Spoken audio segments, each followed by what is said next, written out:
Naskah perenungan kita diambil di dalam kitab Daniel, pasal yang pertama, ayat yang pertama hingga ayat yang ke-21. Saya memberikan tema, jangan duakan Tuhan. Shalom Bapak Ibu, saudara-saudaraku yang dikasihi dalam nama Tuhan Yesus Kristus. Kalau kita melihat naskah kebenaran firman Tuhan pada hari ini, di mana di sini Daniel, Hanaya, Misael, dan Azaria menghadapi 3 tantangan berat setelah mereka dibuang ke Babel. Pertama, mereka harus belajar bahasa dan literatur asing. Kedua, mereka diberi makanan dan anggur dari santapan raja. Dan ketiga, mereka diberi nama lain yang artinya berkaitan dengan dewa Babel.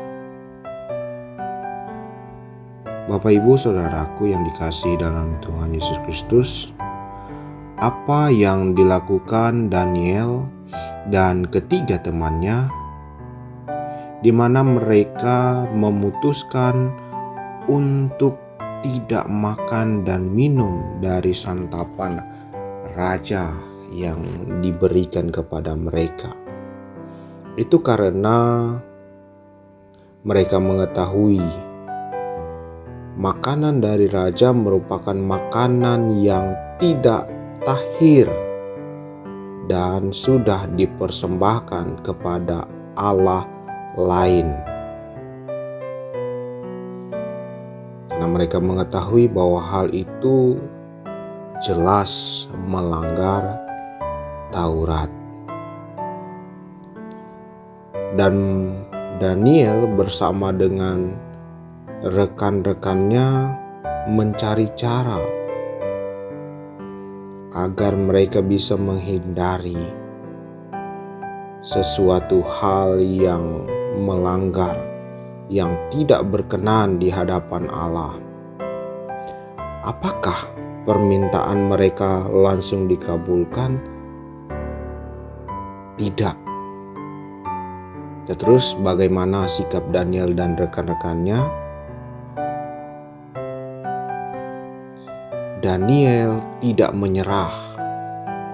Ketika permintaannya yang pertama kepada pemimpin pegawai istana ditolak, ia melakukan 2 perubahan.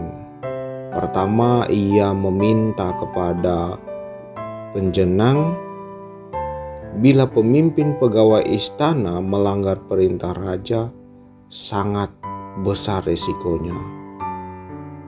Namun jika hal itu dilakukan oleh penjenangnya, bawahan pemimpin pegawai istana yang mengurusnya sendiri, makanan mereka tidak ada resiko hukuman bagi mereka. Dan di situ juga kedua, Daniel siap untuk membuktikan perkataannya melalui pencobaan selama 10 hari yang kemudian menunjukkan bahwa mereka lebih sehat daripada yang lainnya. Tentu itu tidak mengherankan. Penjenangnya itu akhirnya memenuhi permintaan Daniel sehingga mereka diperkenankan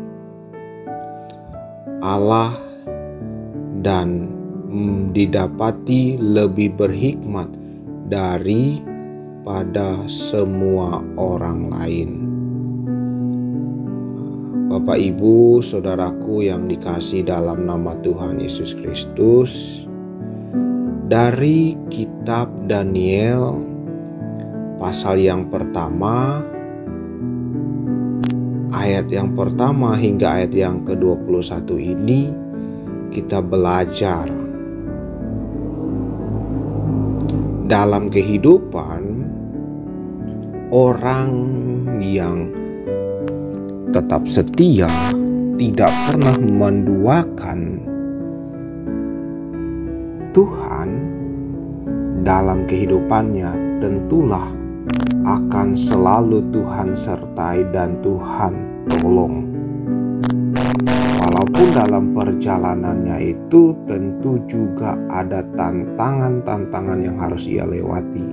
Tetapi kalau ia benar-benar percaya setia di dalam Tuhan, Tuhan akan selalu memberikan jalan yang terbaik buatnya untuk melewati semua tantangan atau pergumulan yang ia hadapi.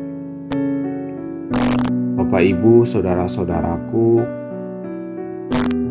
kita tidak bisa membohongi bahwa tantangan itu tidak bisa dielakkan dalam kehidupan kita sebagai orang percaya.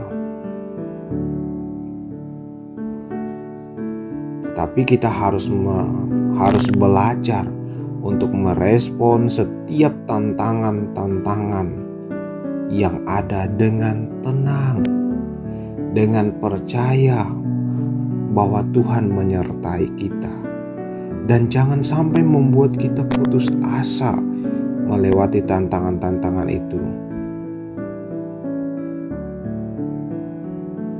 Kenapa? Karena ketika ada masalah atau tantangan yang kita hadapi, itu tidak langsung kita bisa mendapatkan titik terang dalam penyelesaiannya.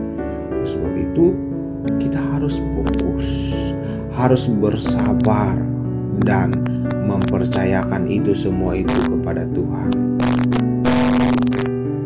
Dan kita juga harus perlu belajar menjadi makin cerdik seperti Daniel dan kreatif supaya tantangan bisa dihadapi dengan tepat sesuai dengan kehendak Tuhan. Kenapa? Karena kita selalu berlindung, bernaung di dalam Tuhan. Tentunya sebagai orang percaya kita selalu mempunyai hikmat. Sebab itu mintalah hikmat itu kepada Tuhan, supaya dalam tantangan sekalipun kita tetap menyaksikan namanya dengan cara yang baik dan selalu hidup berkenan kepadanya. Tentunya semuanya itu tidak akan sia-sia. Kenapa? Karena Tuhan tidak akan membiarkan anak-anaknya tersakiti, kecewa, ataupun terluka. Itu mari jaga, pelihara kesetiaan kita, dan jangan pernah menduakan Tuhan dalam kehidupan kita kalau kita masih mau diberkati di dalam Tuhan. Amin untuk firman Tuhan. Mari kita berdoa. Terima kasih Tuhan kami yang baik, bahwa hikmat-Mu menyertai kami dalam melewati setiap pergumulan yang ada dalam kehidupan kami. Kami tetap diberikan kekuatan, kemampuan, dan hati kami hanya untuk kemuliaan nama-Mu. Sebab itu berkati kehidupan keluarga kami, berkati orang tua kami, berkati orang-orang yang selalu mendukung dan mendoakan kami, berkati pelayanan kami, berkati juga rekan-rekan kami untuk selalu melayani Tuhan. Biarlah mereka setia, percaya, taat, dan selalu berkarya untuk kemuliaan nama Tuhan, sehingga nama Tuhan semakin dimuliakan, diperluas, dan semakin banyak orang-orang yang diberkati karena mereka percaya, setia hanya untuk melayani Tuhan Yesus Kristus sebagai Allah penolong dalam kehidupan mereka. Amin.